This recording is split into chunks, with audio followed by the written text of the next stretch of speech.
was a firefight. I love that part. That was that, right? Yeah. Because I always mix that up because his character in that movie is not too far from. No, I take it back because I was gonna say Gary Oldman in Leon, but Oh man, that was over the top for Gary Oldman, but he fucking did that shit. Well. Gary Oldman's best role is. We haven't talked about movies at all like this whole time. And I'm probably more knowledgeable about movies, but movies pre 2010. Like I don't really give two shits about most shit that comes out nowadays. Most shit that comes out nowadays is garbage. Not because I'm an old timey asshole, this and that, but because everything is horror. Everything is a new version of some ghost. The last good horror movie was Mama. That was a good one. That was a great one. It was a special ed ghost. I'm not like being funny like, it was an ugly looking ghost. The whole story was she was in a special institution. Yeah. She was a special ed ghost that had two girls, right? Yeah. Cause I think it was a product of incest. Yeah. Yeah. Makes sense. But then why did those girls come out? Oh wait, no, those girls. No, those girls. Right. Yeah. Yeah, I'm sitting here like, well, then why was those girls so perfectly fine? I hated that the one died. That they killed the one baby. Remember? Yeah, the youngest one. I was like, it was, but in a way, I mean, still. When I became a dad, you know what? I understand. When I became a dad, the first game I had played, when Jen was pregnant, we were running that comic book store, Nerds, where we had our business, and I played The Last of Us. Oh, dude. And so I played through the whole Last of Us, and I got to the end, and I was like, look, guys, we had this big, it was so divisive, that ending. And everyone was like, that's bullshit. He should have let them have her brain to save everybody. And I said, yes, I'll agree to, yes, they should have got the brain. No, he was never going to allow it. Mm-hmm. It wasn't her decision, or at least in the context of the story, she was never posed the question that, will you give up your brain? They were just going to do it. It was just understood. She didn't have a choice. Yeah, it was more she didn't have a choice. Because she didn't know what they were going to do. Yeah, she was just going to go to sleep. She would have done it, I think. She would have done it. Yeah, because Ellie was a very selfless person. And I vehemently refused to play the sequel, but not because of all this bullshit that everybody's mad that, Joel died and all that. I refused to play it because it didn't need to exist. Yeah. The first one was It should have just perfect. ended. Well, no, not... It was perfect. The ending was just like, when he The was whole driving game, back and like dude. the The silence and just is everything okay, blah, whatever. And then they got out and went over under They're the going fence to or some Tommy's. shit, right? They're going back to Tommy's his community. They're going back there. But that whole silence that he was, like, I reckon I want to teach you how to play guitar. Yeah. And like that whole thing, it was like small conversation, and then Ellie finally was just like, wanted to address the elephant in the room, like, look, why did they really? And he's like, yeah. And then that's when you catch the glimpse of like that he shot like all them doctors. But my thoughts were, there comes a point where you, as a parent, right? And this, I even felt this back then when I had barely been a parent, but as a parent, I understand that the whole is greater than the one. But at the same time, that one is my home. And so y'all gonna have to do what y'all have to do, because I'm gonna be doing what I have to do. And so that's literally how I feel, is that's a situation where you're not gonna win, no one wins, and they would have to have forcibly killed him. I put yourself in the same situation. They would have to do that, because you're not gonna just give up your kid. Yeah. My daughter right now, there's no fucking way the world could burn and I'm not going to give her away. If she chose to, that's one thing. I'll have to give her that respect and stuff, but you ain't going to make that decision for her. And I'm going to do everything I can to protect. And it was right around the same time that Marvel versus, no, not Marvel. It was Marvel, but it was Avengers versus X-Men. That was all like right around the same time. And so the whole story for Avengers versus X-Men was, the Avengers were coming to get Hope because the Phoenix Force was coming to, get Hope, and the Avengers wanted to get her off planet because they know how destructive the Phoenix Force can be. Yeah. The X-Men are like, no, she's one of ours. You can't just have her. And I felt like, and I hated that they did it because Cap, during back in the Civil War. Did you ever read the Civil War comics? Yes. Okay, so Civil War comics. Cap was against the government having total control. Over He didn't, right? mutant registration. So then it was out of character for him to demand Hope. You know what I mean? Yeah. I felt like, my interpretation would be that, he had no claim to Hope. If he came and said, look, X-Men, let's work together. Scott, Magneto, all of y'all, let's come together and come up with something. Then that's one thing.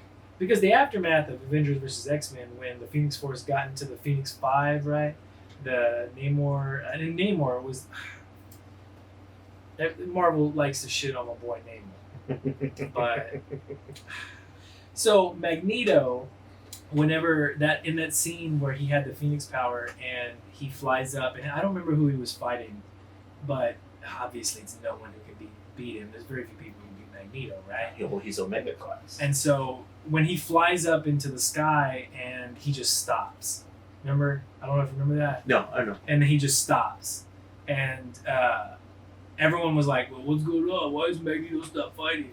And he could feel the gravitational... Wait, no, he didn't have the Phoenix Force at that point. No. That was before. Yeah, he didn't have the Phoenix Force. That was before. That was when he was... when they were fighting them off to escape. Oh, yeah. No, and yeah. so... and when he could feel all of the planets dying as the Phoenix Force was traveling through the cosmos, I thought that was so cool. That just reminded me that Wolverine was probably the best part of that whole series because we kept joking. We were like, everyone was like, are you Team X-Men or are you Team Avengers? And I was like, I'm Team Wolverine because Wolverine was going to kill Hope. If he got to Hope and he had a minute, or at least that's what we thought. We thought as soon as he gets there to Hope, he's going to stab her.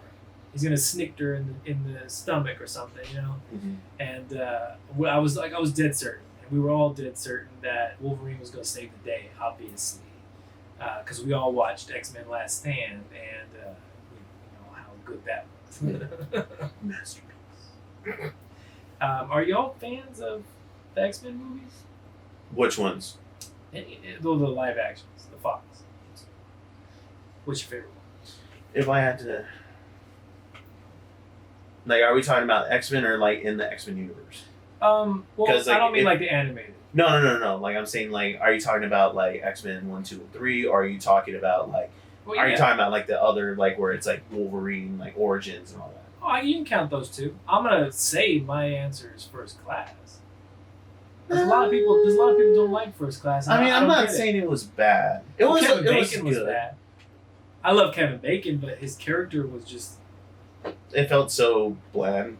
Yeah. Like, he was, like, your, like, random, like... It should have been Kevin Bacon from Tremors. Dude, that would have been fucking hilarious. Riding the grab That would have been awesome. They were like, If I had to say... come on, Bert. Ah, I do.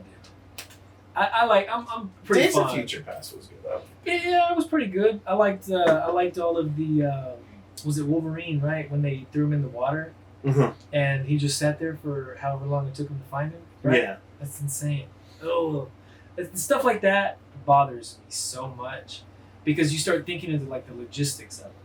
And Well, I mean, if you really break it down, like Wolverine wading in the water, like, his healing factor can do so much, but he needs to breathe. yeah, but it was like in the 70s, right? Yeah. So, like his brain cells would be dying and then they would be regenerating. So he could survive. It would just be super painful, right? No, he would die. They've For lack actually... of oxygen? Yeah, they actually said... Like, they actually did one where, like, Wolverine would actually die. Because, like, I forgot in what comic book he was actually fighting Sabretooth. And Sabretooth was holding his head on... Like, he was drowning him. Oh. And Sabretooth was like, your healing factor can I guess that can only makes heal sense. so much, but will it heal a collapsed lung? And he was drowning him, and then you see, like, where Sabretooth's standing over him, and you hear snip. And Sabretooth gets up, and he's holding his crotch, and he's like, yeah, now he's like, try healing from that. Like he Sabretooth doesn't have a healing factor though, does he? I think it's not as good as Wolverine's. I think he does, but Wolverine can heal like instantaneous. I'll be But honest. I think Sabretooth needs like For a person who owned a comic book store, I am slipping. I haven't read a comic in, I don't know, 6 years. but understandably change. Everything's changing. And they retcon so much.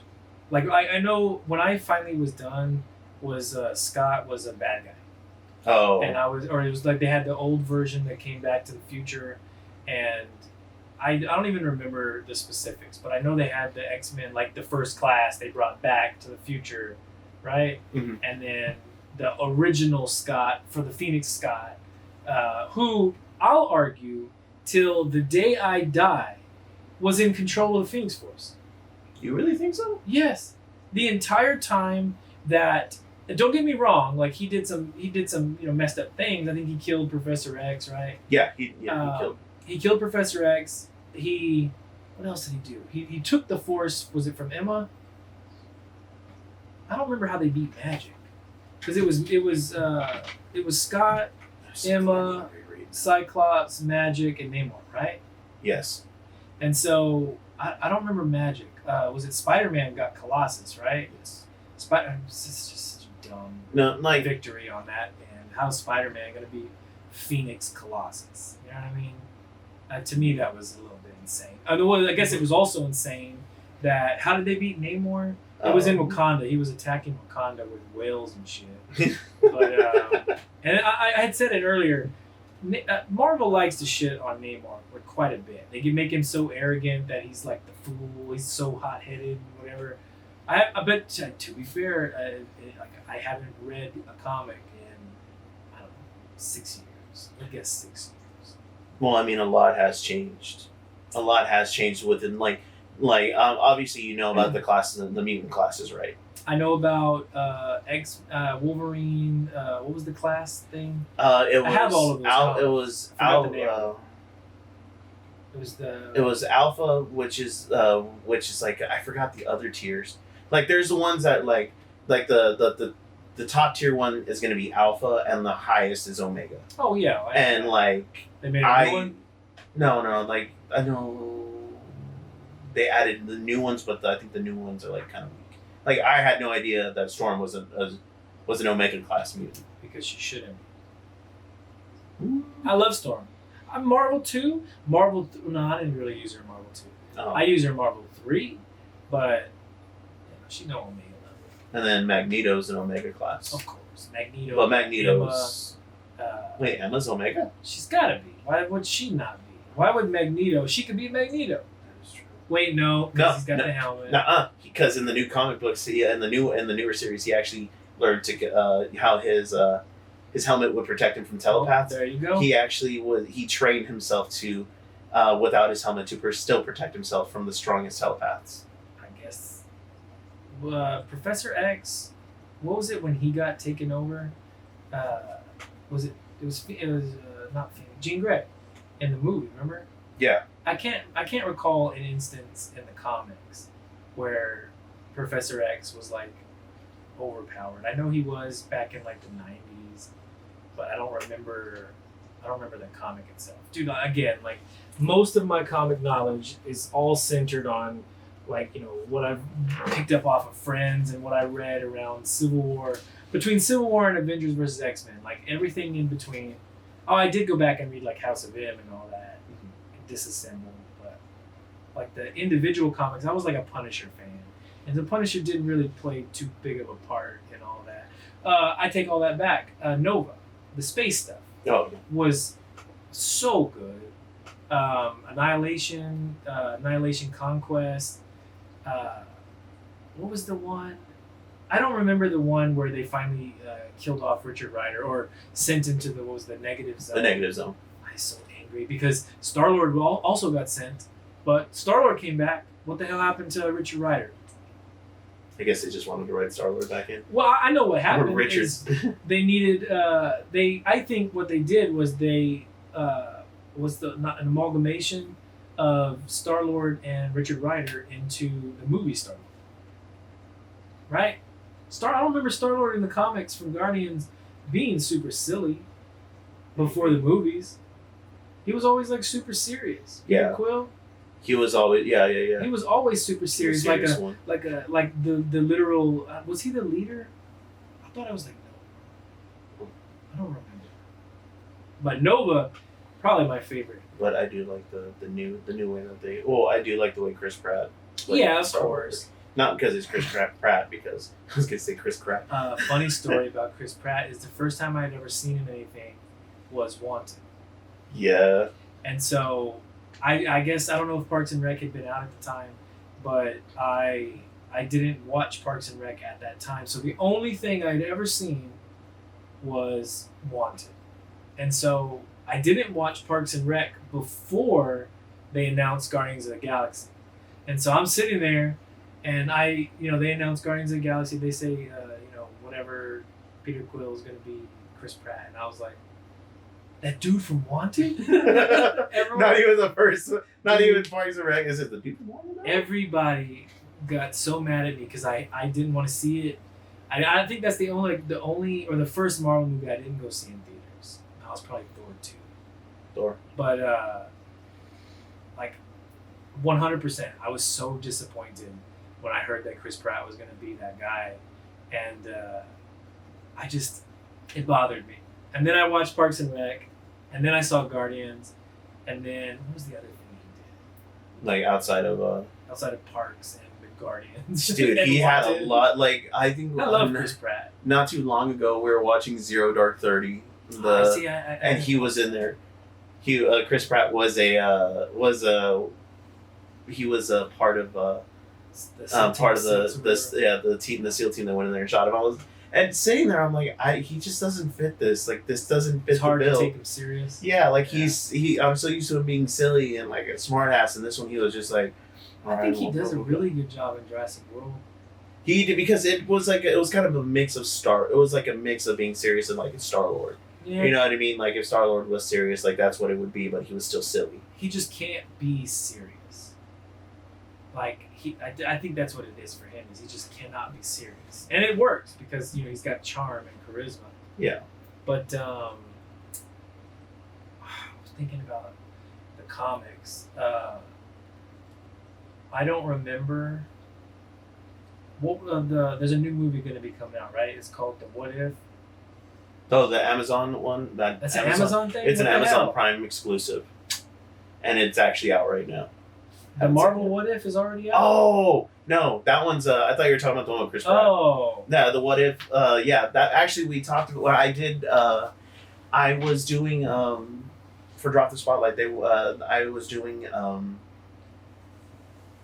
it was the Disney conference that they had. Yeah, the D23 or whatever. Yeah, and I was watching that, and then they're explaining what is Marvel's What If. I didn't even see that. I'm And, not up to date. It's awesome. Like, do you know the synopsis of it? I know the comics, the What If comics. Like these are basically saying like what happens if certain things in the Marvel Change. MCU change. What would have been the outcome Yeah. of how the movies turned out? So they're gonna actually show it though. Yeah, like I don't know if they're gonna show it. They were just talking about it. But I feel like this was something. I was like, this is something that like when you were talking with your friends, like what would happen? Yeah. If Cap wasn't worthy enough to pick up Mjolnir and like what Did would you ever happen? read the What If comics? No, I will be honest. No. You never read any of them, No. at all. The best, not the best, because it's hard. It's hard to say the best, but there's a really good one. Was the Civil War, the What If Civil War, and one of the ones was, what if when Tony was gonna go and do the bill, the mutant or not mutant, the Hero Registration Act or whatever it was called. Oh, the Mutant Registration Act. No, was it mutant? Yeah, the Mutant Registration Act. That all the mutants. From the comics was different than the movies, right?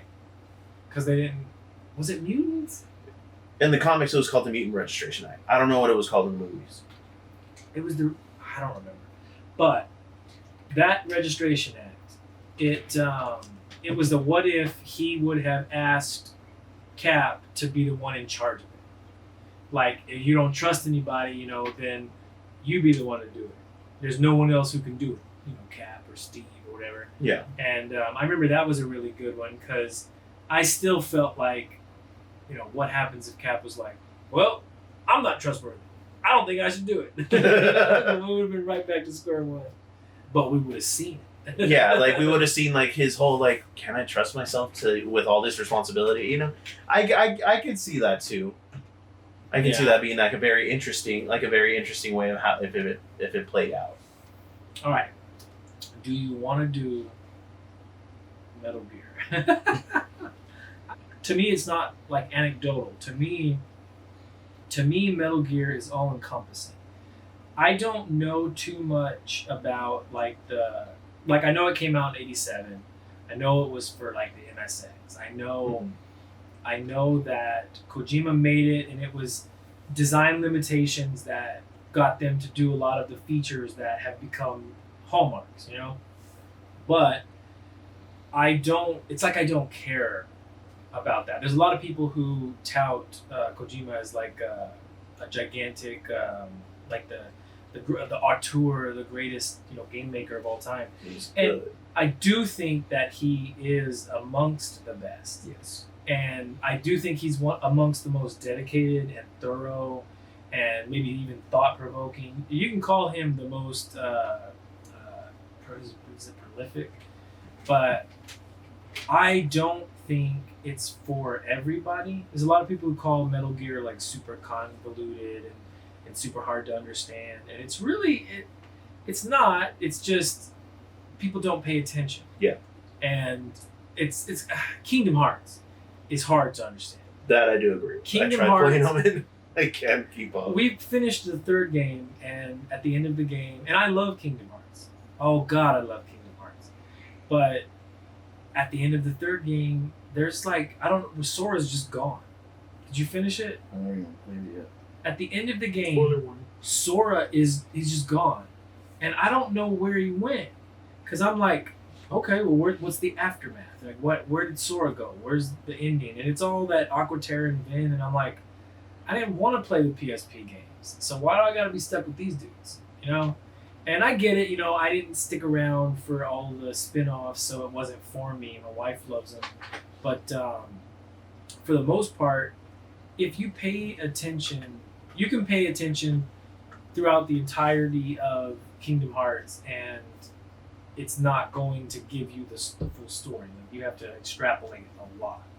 Metal Gear, you just pay attention as best you can, and as long as you have like memory recall, you'll be fine. Yeah. Like it's absolutely, I don't know, man. Like I always say, like it transcends what it meant to be a game. There's a lot of people who argue about like can video games be art, and like what's the definition of art? Ruben, our resident artist over here. Yeah. Is the definition of art is something that moves you? Is that what it is? I'm guessing. I don't know. Yeah, it's whatever you want It's it to subjective. be. Yeah. Subjective. Okay. Yeah, I can, because I'm not going to sit here and say that Metal Gear wasn't a work of art. I always felt, in my opinion, it was. And the reason behind it is because like the lore and everything that goes behind it, like it kind of really did it really tied into a question I was going to ask you about that. Well, while you're thinking about it, Kojima doesn't think that video games are art. That's ironic though, because a lot of people talk. Everyone uses him as the prime example. He's the artist of the. It's like He's the greatest artist of the generation. And I mean, it's like you said, he's among the best. His But I wouldn't argument say it. His argument is that it is it's for monetary gain. It's monetized. Would you call greeting cards art? Would you call something that was created for the purpose of being sold and mass produced art? It can something exist as an amalgamation of other works of art to become something more than the sum of its parts? And so that's his argument.